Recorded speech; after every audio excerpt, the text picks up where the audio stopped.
नमस्कार, मेरा नाम पीयूष कुमार सोनी है।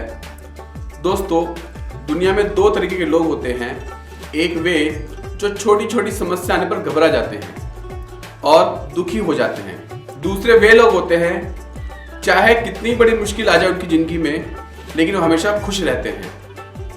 हर प्रॉब्लम को, हर समस्या में वे अपने आप को संभाल लेते हैं। एक वे जिनके पास सब कुछ होते हुए भी लेकिन फिर भी हमेशा दुखी दिखते हैं, आपको हमेशा दुखी ही मिलेंगे। और दूसरे जिनके पास कुछ हो या ना हो लेकिन वह हमेशा आपको खुश दिखेंगे, मुस्कुराते हुए मिलते हैं। एक फकीर एक देश की यात्रा पर निकला। जब रास्ते में रात हो गई तो वहां एक व्यक्ति के घर रुक गया। उस व्यक्ति का नाम था आनंद। आनंद ने उस फकीर की खूब सेवा की और अगले दिन आनंद ने फकीर को उपहार देकर विदा किया। वह फकीर आनंद की सेवा से बहुत खुश हुआ, उसे दुआएं देने लगा कि हे भगवान, आनंद को हमेशा खुश रखना, वह हमेशा दिन प्रतिदिन आगे बढ़ता रहे। इस बात पर आनंद हंसने लगा और फकीर से आनंद बोला, फकीर जो है वह अब भी नहीं रहने वाला। इस बात पर आनंद हंसा और फकीर से बोला कि हे फकीर जो है वह भी अब नहीं रहने वाला। इस बात पर फकीर आनंद की तरफ देखता ही रह गया और वहां से आगे चला गया। कुछ साल बाद फकीर फिर आनंद के घर आया। देखा सारा धन और संपत्ति सब कुछ चला गया है। आनंद गांव के एक बड़े जमींदार के यहाँ नौकरी कर रहा है। वह फकीर आनंद से मिलने के लिए वहां चला गया। आनंद ने उस अभाव में ही फकीर का स्वागत किया और झोपड़ी में ही फटी चटाई पर ही उसे बिठाया। उसके पास खाने के लिए जो रूखा सूखा था उसे दिया और फकीर कहने लगा, हे भगवान, तुमने ये क्या किया? आनंद फिर हंसा और कहने लगा, अरे फकीर, तू क्यों दुखी हो रहा है?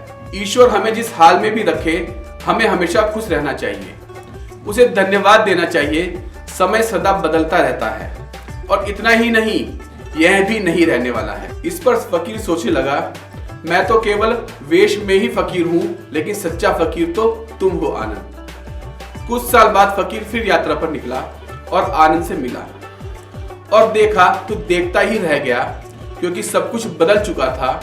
आनंद अब जमींदार का जमींदार बन चुका था। उस फकीर को मालूम हुआ आनंद जिस जमींदार के यहाँ नौकरी कर रहा था उसकी कोई संतान ही नहीं थी और उसने अपनी सारी जमीन जायदाद आनंद को दे दी थी। फकीर बहुत खुश हो गया और आनंद से कहा, अच्छा हुआ वह जमाना गुजर गया, भगवान करे अब तुम ऐसे ही बने रहो। यह सुनकर आनंद फिर हंसने लगा और कहने लगा, फकीर अभी भी तेरी नादानी बनी हुई है। फकीर ने फिर आनंद से पूछा, क्या यहां भी नहीं रहने वाला? तो आनंद ने उत्तर दिया, हाँ, यह तो चला जाएगा या फिर इसको अपना मानने वाला ही चला जाएगा। यहाँ पर कुछ भी रहने वाला नहीं है। अगर कोई चीज शाश्वत है तो वह हमारी आत्मा है, वह है हमारी मन की शांति, वह हमारे मन का सुकून है। बाकी जो कुछ भी है वह हमेशा नहीं रह सकता। फकीर ने आनंद की बातों को बहुत ध्यान से सुना और फिर वापस चला गया। फकीर कुछ सालों बाद उस गांव से गुजरा तो उसने देखा कि आनंद का महल तो है लेकिन उसमें आनंद ही नहीं है। आनंद अब इस दुनिया में नहीं रहा, उसकी मृत्यु हो चुकी थी। वह फकीर मन ही मन सोचने लगा कि यहाँ एक इंसान जिंदगी भर कितना दौड़ता रहता है, रोता रहता है, दुखी होता रहता है। जिंदगी में कितना ही बड़ा दुख क्यों ना हो, वह हमेशा नहीं रहने वाला, दुख भी चला जाएगा। तो दोस्तों, जीवन में कई परेशानी होना चाहिए। ईश्वर हमें जिस परिस्थिति में रखे, हमें हर हाल में खुश रहना चाहिए।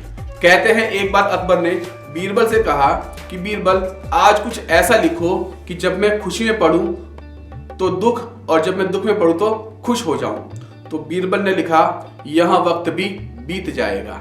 तो दोस्तों, जो समय आज हमारे साथ है, जो समय हमारा आज चल रहा है, निश्चित रूप से वह भी बीत जाएगा, चाहे वो अच्छा है चाहे बुरा है।